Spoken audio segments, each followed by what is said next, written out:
ഈശോയിൽ ഏറ്റവും പ്രിയപ്പെട്ട സഹോദരങ്ങളെ, ഈ പ്രഭാതത്തിൽ കർത്താവ് നിങ്ങളെല്ലാവരും അനുഗ്രഹിക്കും. ഒത്തിരിയേറെ ആളുകൾക്ക് ദുഃഖങ്ങളും വേദനകളും സങ്കടങ്ങളും ഉണ്ട്.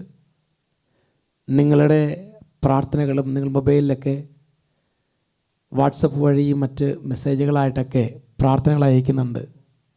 കർത്താവ് നിങ്ങളെ അനുഗ്രഹിക്കും. ചിലർക്ക് രോഗങ്ങൾ, ചിലർക്ക് കടബാധ്യത, ജോലി തടസ്സങ്ങൾ, വിദേശത്ത് ചിലർ എത്തിപ്പെട്ടു എന്നാൽ അവിടെ നിൽക്കാൻ പറ്റാത്ത അവസ്ഥ.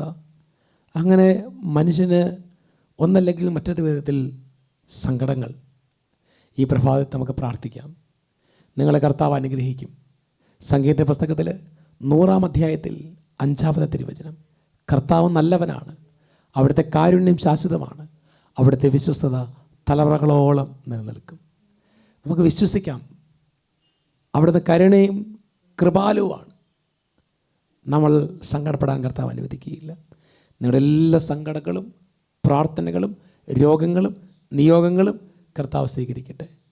പ്രത്യേകിച്ച് കർത്താവ് നിങ്ങളെ അനുഗ്രഹിക്കും. ഒരു കാര്യം നിങ്ങൾ ഓർപ്പിക്കുകയാണ്, ഈ ഏപ്രിൽ മാസം 4, 5, 6 തീയതികളിൽ ബാംഗ്ലൂർ കർമ്മലാരാം എന്ന സ്ഥലത്ത് വെച്ച് ഒരു അഭിഷേകാഗ്നി കൺവെൻഷനുണ്ട്. ആ കൺവെൻഷനിൽ ആദ്യത്തെ ദിവസം ഭഗവാനോട് സജു വടക്കേത്തല അച്ഛനും 2-3 ദിവസം, അതായത് 5ഉം 6ഉം ദിവസങ്ങളിൽ സാംസച്ചനും നേതൃത്വം നൽകുന്നു. നിങ്ങളെല്ലാവരും അതിലേക്ക് കടന്നു വന്ന് അനുഗ്രഹം പ്രാപിക്കണം. ഇതറിയുമ്പോൾ എല്ലാവരും അറിയിക്കണം. ഈശോ നിങ്ങളെ അനുഗ്രഹിക്കട്ടെ, ഇപ്പോഴും എപ്പോഴും എന്നേക്കും. ആമേൻ.